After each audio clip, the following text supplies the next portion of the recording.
You are now listening to About That Business, hosted by Rom Wills. Rom Wills is an entrepreneur and personal coach who has helped people reach their fullest potential personally and professionally. Take it away, Rom. Thank you, Marshall. Get out of that status mindset. Now, check it out, right? Check it out. Recently I had a person ask me privately.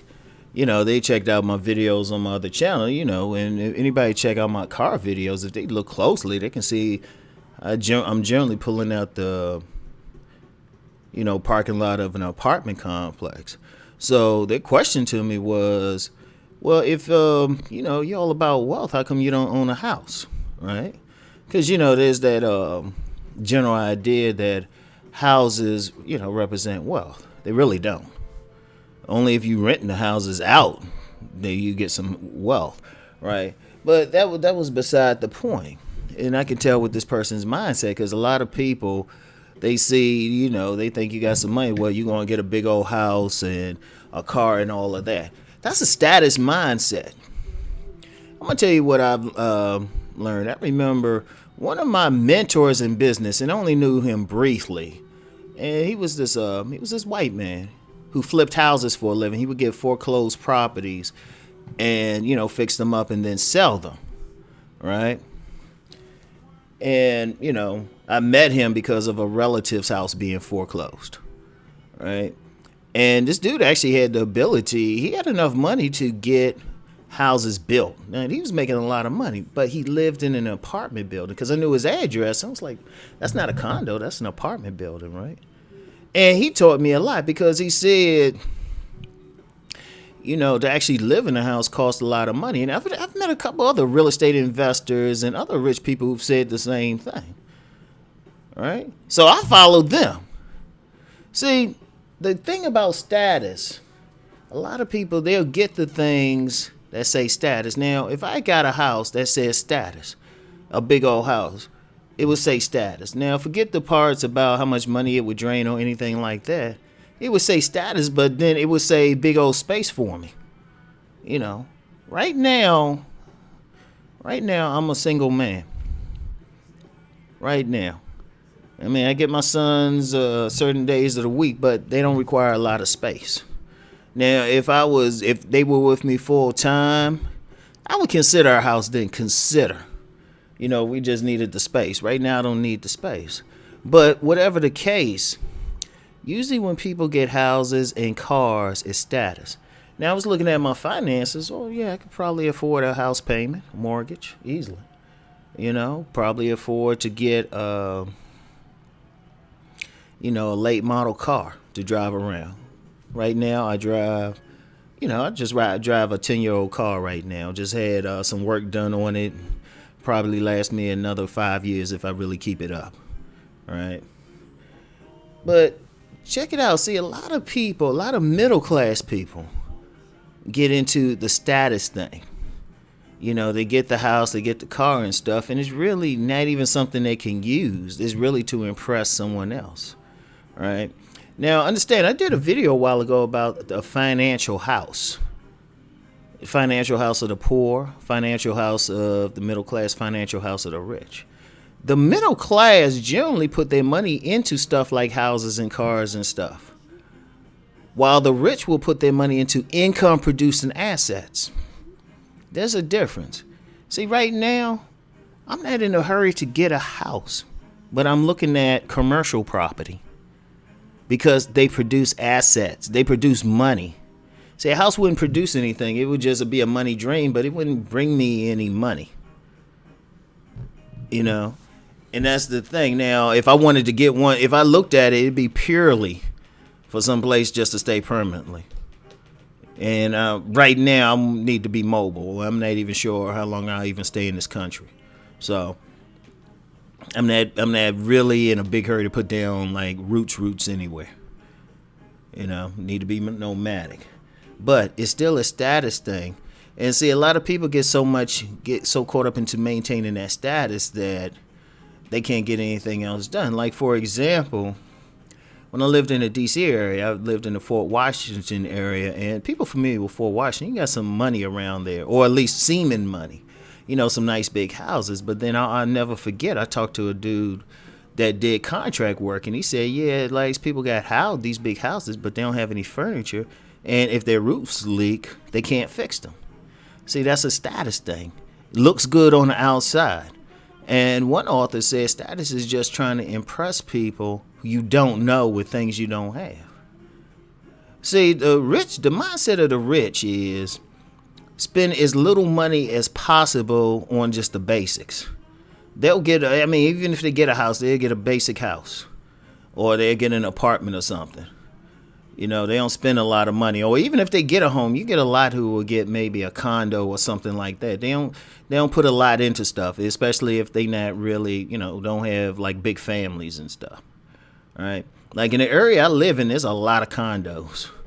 There are a whole lot of condos. And truth be told, I ain't gonna lie. Despite what I just said, I've checked out a couple. So I'm saying all this now, I might end up with a condo.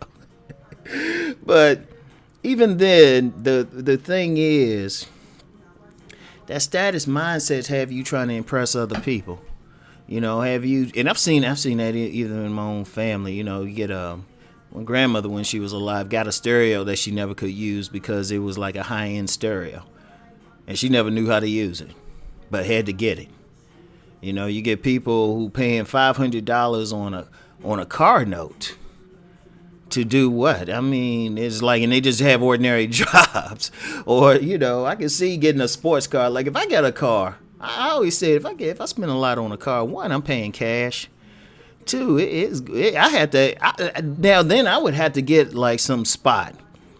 I'd have to get one of those like high-end spots too, because they'd have to have a garage or something like that. Because I wouldn't have if I'm paying a car note on an expensive car, I can't park it in some ordinary parking lot. I'd be trying to kill somebody, they scratch that car. Be going to like grocery stores and stuff, parking on like 3 spaces and whatnot. Keep people from touching the car. No, 4 spaces, I'll just park right in the middle so nobody can get in that spot. But see, all that's a status thing. That thing don't make you money. Like a house, it'll make you a little bit of money if you sell it. That's when you make some money. And even then, that's not really wealth. That's temporary. That's temporary. Wealth is if you get a house and you rent that joint out. Or better than a house, if you're going to get some property, I get a 4-unit first. I get a 4-unit, live in one of them, rent out the other 3 if I was going to do that. And I know a couple women who've done that.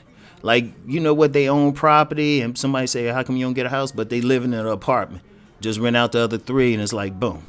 Now, that's actually a smart move. Now, that's something I might do. That is something, depending on the neighborhood, get like a decent neighborhood, maybe a small building or something like that, and rent it out. They got to make money. See, the status people, they got the status and everything, but they not making any money. Like that car depreciates as soon as it comes off the lot. Unless your ass can buy a Bentley, you really ain't making money with that car. And then cars are built to break down. And trust me, with you have a lot. You got a situation now where there's so many cars out there. They being sold like they're used cars. The prices are cut. Tell the truth, I actually thought about that. I actually thought about paying cash for a car. Like I said, I ain't paying no car note. Like I say, my next car, right, with the prices going down and everything, they try and get rid of some stuff. Wait till maybe August or something, and just pay cash for some car. Or at least, I knew another person. He came from kind of an affluent family. He said, if you get a house or a car, don't get them unless you can put at least half down, at least half. And that's how the rich think. That's how the rich think about things. That's why you'll notice, if you notice, you get some rich people who got those Corvettes and, those high-end everything. But there's a lot of millionaires out there that you wouldn't know it. They dress very plain. They drive an ordinary car. Everything, because they don't put their assets into status. they find wealth producing assets. Like if I do get it, like I said, if I get a property, and like I've been looking at like just some properties here and there, commercial properties where I could rent it out and put it into, have somebody get somebody in there. I have a vision of having like maybe like one of those little strip malls or something where you got like about 4 or 5 stores. Make sure one of them is a food place so it gets some traffic. You know, maybe a cleaner, something with put some stuff in there that just has some traffic. But those are income producing assets. See, the status thing, you got a lot of people who got that status, but then they don't have any money. In fact, somebody said that about the county. When I first came to this county, somebody said that. A woman who was been in the county a long time said you got a lot of house rich but cash poor people. So don't get caught up into, I'll just say that. Don't get caught up into status. If you get something, like if you get that house, it's only because you want that house, not to impress anybody. Like it's something about that house you just really like, you want to live there, you feel it. Don't get it to make money, just get it because you want it. If you got to get that expensive car, it's because you just like that car. But that's how you have to do it. Don't do anything for status or to impress other people. Because you don't know them and they're going to hate you anyway. So anyway, that's it for today. Let's go make that money.